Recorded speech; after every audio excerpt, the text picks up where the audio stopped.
Hi hello నమస్తే మన RK ఛానల్కు స్వాగతం సుస్వాగతం. ఈరోజు మన రెసిపీ వచ్చేసి జిలేబీ. నేను ఇక్కడ జిలేబీ కోసం మినపప్పుని తీసుకున్నా. మినపప్పుని కడిగి ఒక 5-6 అవర్స్ నానబెట్టుకోవాలి. ఇట్లా 5-6 అవర్స్ తర్వాత నానిన తర్వాత జిలేబీని మిక్సీలో వేసేటప్పుడు ఇట్లా కొంచెం 1-2 స్పూన్ల వాటరే కలుపుకోవాలి. ఎక్కువ వాటర్ వేస్తే కూడా మంచిగా ఉండదు. 1-2 స్పూన్ల వాటర్ వేసి ఇట్లా మొత్తం ఫైన్ పేస్ట్ లాగా చేసి పక్కన పెట్టుకోవాలి. తర్వాత నేను ఇక్కడ పాకం కోసం 2 కప్పుల మినపప్పుకు 2 కప్పుల చక్కెర, మళ్ళీ 2 కప్పుల నీళ్ళు తీసుకున్నా. ఇట్లా వాటర్ పోసిన తర్వాత ఒక స్పూన్ తీసుకొని ఇట్లా కలుపుతూ ఉండాలి. ఇది పాకం మరీ ఇట్లా ముదురు పాకం రావాల్సిన అవసరం లేదండి.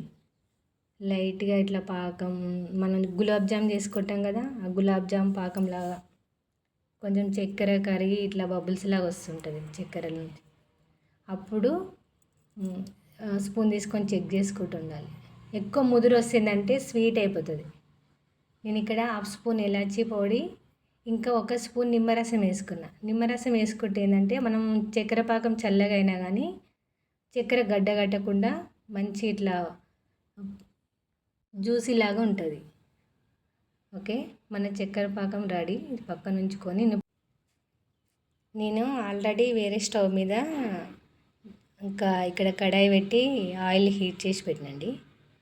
ఇట్లా ఒక నూనె కవర్ అన్నా ఏదైనా కవర్ ఉంటుంది కదా, ప్లాస్టిక్ కవర్, దానికి ఒక చిన్న హోల్ పెట్టి ఇట్లా జిలేబీ షేప్ కోసమని ఇట్లా హోల్ పెట్టి పిండిని అందులో పెట్టి ఇట్లా మనం జిలేబీ షేప్ లాగా ఆయిల్ వేసిన తర్వాత మంచిగా ఇట్లా కాల్చి, అంటే ఈ మంట ఎక్కువ ఫ్లేమ్ మీద ఉండదండి. మంటని ఇట్లా మీడియం ఫ్లేమ్ మీద ఉంచి 2 వైపులా తిప్పుతూ ఇట్లా కలర్ వచ్చే వరకు కాల్చుకోవాలి.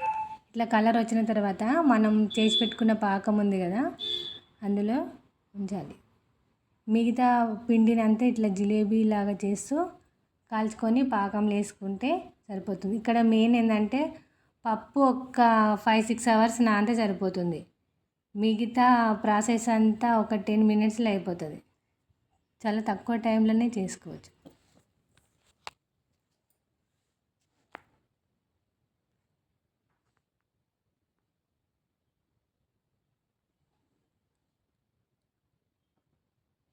ఇట్లా మనం పాకంలో వేసిన తర్వాత 1 నిమిషం ఇట్లా స్పూన్ తోటి అంటే 2 వైపులా మంచిగా పాకం పీల్చుకుంటుంది.